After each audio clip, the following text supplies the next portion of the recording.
So, as we've been mentioning all morning, the biggest threat for the Liberal Party appears to be the Teal independents, and we've got the candidate with us now. It's Erchana Murray-Bartlett, not to be confused with the Australian actor. I'm sure you get that. He's a terrific actor, by the way. But anyway, Erchana, the blue wall, it's never cracked here in McPherson. What makes you believe that it will this time around? Well, there's a huge appetite for change here on the Gold Coast. There's a definite shifting demographic as people have realised the secret of the beauty of the Gold Coast here. I think what people are realising the most is because of being a safe seat, we've been absolutely taken for granted. We've never shifted from LNP. And when a party assumes it has your vote, the needs of the community fall by the wayside. So what are the issues that you're hearing, and what are you pledging to do for them?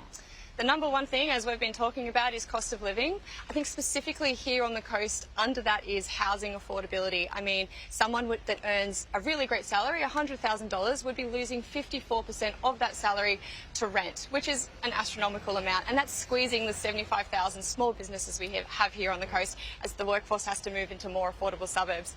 So that is one of the big things that I'll be focusing on, a national housing and homelessness plan to make sure that the policies that we put to the table aren't just three-year election cycles, but have a sustainable future. What do you want to do on energy, though? I mean, because you've just heard from Clark, you know, the CEO of Village Roadshow. I mean, his energy bill's about to go up by 100%. Now, that's just not a Gold Coast thing, that's across the board. So what do you want to do about that? Because I know the Teal independents are very strong about renewables, but that's not working. I wouldn't say it's not working. I'm definitely big on subsidising batteries for both small businesses and for households. I mean, we had Cyclone Alfred come through here a few weeks ago, and businesses here had to close their doors for up to 10 days. That's a huge amount of income lost. Making our small businesses and regular businesses and households energy independent is going to be a massive cost saver for people. Okay, there's some criticisms of you, primarily around the Climate 200 backers. You are backed by them, of course. You are pro-environment, and you have spoken about voting green in the past. So folks might be inclined to ask you the question, well, aren't you just a green in disguise? They can ask that, and yes, I have an entire background in advocating for our climate, but people are talking about climate here.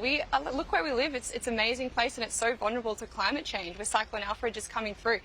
What I'll be doing as a community representative is listening to the community and fighting for what the community needs, irrespective of party lines. You're a business owner, small business owner. So there's an opening with the Liberal Party. More so to be pro-business. Why didn't you join the Liberal Party? Because the community is being taken for granted here by the LNP, you know. What do you mean taken for granted? A really good statistic for you. So in the last 3 years, if you look at the discretionary federal grant funding across Australia, there was $900 million. So if you divide that by the 151 electorates, you should be receiving $6 million each. Do you know how much we got here in McPherson? $45,000. That's less than 1%. We have seen our critical infrastructure dropped off priority lists, the heavy rail to the airport for one, because we're being taken for granted. I cannot express this enough. When a party assumes it has your vote, the needs of the community, our critical infrastructure, fall by the wayside. And we are the 6th largest city in Australia and the fastest growing economy, yet despite these economic contributions, we're being taken for granted. Another criticism is you're not from here. And people, for the most part, they don't like parachute candidates. Yep. What's your response to that? Well, my family has been here for a really long time, living in Mudgery-Bar, but I've travelled and lived all over the world. I went to college in the US and in the UK, and I've lived in various places in Australia, and I think it gives you a really worldly perspective. You know, you can see these outside things that are going well all over the world, things that are not going well, and bring them here to make the Gold Coast a better place. You would certainly beat your opponent in a marathon. I would hope so. 150 marathons you did in 150 days? Was that consecutively? Yes, so it was to get to the bottom of this. Yeah. You did what, a marathon 40 Ks? 42.195. Don't shortchange me there. Yeah, every day. From Cape York to Melbourne. 6,332 Ks. All right. Takes grit, determination. It does. You got a profile out of that too. You got some publicity out of it. So well done on achieving that. But best of luck this weekend. And just a final note here on the changing face of the region. I've been talking about this as well.